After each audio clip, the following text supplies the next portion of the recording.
మధుమితే చిన్ని అని లోహితకు తెలియడం, బాలరాజు బతికే ఉన్నాడని దేవాకి తెలియడంతో ఇవాల్టి ఎపిసోడ్ ఆసక్తికరంగా మారింది.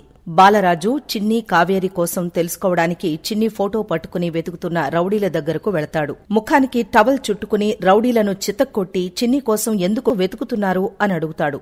రౌడీలు బాలరాజుతో కావేరి చిన్ని ఇద్దరూ 10 ఏళ్ల క్రితం చనిపోయారని అనుకున్నాం కానీ కావేరి చనిపోయింది, చిన్ని బ్రతికే ఉంది అని తెలిసిందని అంటారు. కావేరి చనిపోయిందా అని బాలరాజు షాక్ అయిపోతాడు. ఇదంతా ఎవరు చేశారు అని అడిగితే దేవేంద్రవర్మ, ఆయన భార్య నాగవల్లి చిన్నిని వెతికి చంపేయమని చెప్పారని అంటారు.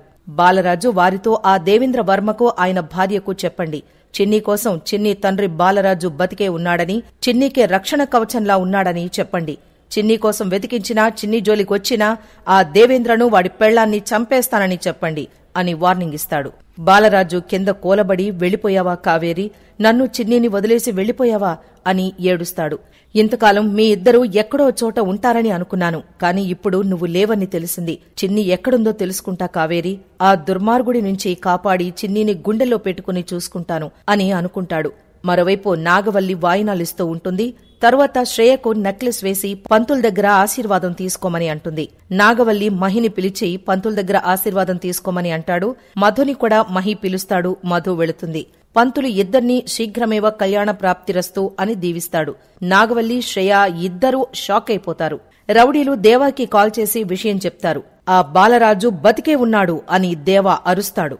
చిన్ని చనిపోయిందని చెప్పినట్లే బాలరాజు కూడా బాంబ్ బ్లాస్ట్ లో చనిపోయాడని ఈ వెధవలు చెప్పారు. వాడెక్కడున్నా వెతికి తీసుకురండి, నేనే వాణ్ణి చంపాలి అని అరుస్తాడు దేవా. మధు, మహితో నువ్వు నాకు సారీ చెప్పడమేంటి మ్యాడీ, నేను నీకు థ్యాంక్స్ చెప్పాలి. ఆ టైంలో నువ్వు నేను దొంగ కాదు అని నిరూపించకపోయుంటే జీవితాంతం ఆ నింద నేను భరించాల్సొచ్చేది. థ్యాంక్యూ మ్యాడీ అనే కన్నీటితో చెప్తుంది. జరిగింది జరిగిపోయింది, దానికోసం ఎక్కువ ఆలోచించుకో అని అంటుంది. ఇంతలో మహికి దేవా కాల్ చేస్తాడు. నేను వెళతాను అని మధు చెప్తుంది. మధు గొడవ దగ్గర ఫోన్ మర్చిపోతుంది. పంతులు చూసి లోహితకిచ్చి మధుకివ్వమని చెప్తాడు. అప్పుడే లోహిత అనుకోకుండా ఫోన్ మీద చిన్ని వాల్ పేపర్ ఫోటో చూస్తుంది. అది చూసి బిత్తరపోతుంది. మధు చూసి లోహిత ఏంటి, లోహి ఏంటి నా ఫోన్ అలా చూస్తుంది అని అనుకుంటూ దగ్గరకెళుతుంది. నా ఫోన్ ఇవి లోహి అని మధు అడిగితే లోహిత షాక్లో ఉండి మధు నువ్వు అని అంటుంది. ఇంతలో శ్రేయ వచ్చి ఏమైంది లోహి, ఇదేమైనా ఎక్కువ చేస్తోందా చెప్పు, డోసిద్దాం అనంటే మధు వాళ్లనాపి, మీరు చేసిన ప్లాన్ రివర్స్ అయినా మీకు బుద్ధి రాలేదా, మీరు పని మనిషితో ఇదంతా చేయించడం నాకు తెలుసు, మీ ఇంట్లో మీ పరువు తీయడం ఇష్టం లేక నోరు కదపలేదు అని చెప్పి తన జోలికొస్తే ఊరుకోనంటూ వార్నింగ్ ఇస్తుంది.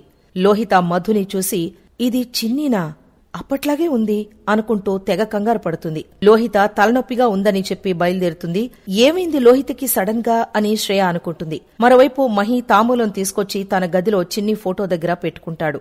కన్నీరు పెట్టుకుంటూ, మా మమ్మీ నాకు 90 రోజుల గడువిచ్చింది, కొన్ని రోజులు అయిపోయాయి, గడువులోపు మనం ఖచ్చితంగా కలిసి తీరాలి చిన్ని అని కన్నీరు పెట్టుకుంటాడు. వచ్చే ఏడాది ఇదే రోజున నువ్వు ఇంట్లో కోడలిగా వరలక్ష్మి వ్రతం జరుపుకోవాలి అనంటాడు. మరోవైపు బాలరాజు బతికే ఉన్నాడని దేవా విధ్వంసం సృష్టిస్తాడు. మనం అనుకున్నవి ఏవీ జరగడం లేదు అని కోపంతో ఊగిపోతాడు. మహి ఆ సౌండ్స్ వింటాడు. వీలనంత త్వరగా బాలరాజు చిన్నిని చంపేయాలని దేవా వల్లితో చెప్తాడు. ఇంతలో మహి అక్కడికొస్తాడు. దేవా కోపంగా ఉండడం చూసి ఏమైందని అడుగుతాడు. పొలిటికల్ ఇరిటేషన్లో ఉన్నారు నాన్న మీ డాడీ అని మహికి చెప్తుంది వల్లి. ఏం కాలేదు, నేను మామూలుగానే ఉన్నాను అంటాడు దేవా. ఇక మహి వెళ్లిపోయిన తరువాత దేవా వల్లితో, బాలరాజు అజ్ఞాతంలో ఆట మొదలుపెట్టాడు, వాడికి వాడి కూతురికి ఈ మినిస్టర్ దేవేంద్రవర్మ పవర్ ఏంటో చూపిస్తా అని అనుకుంటాడు. దాంతో ఇవాల్టి ఎపిసోడ్ పూర్తయిపోయింది.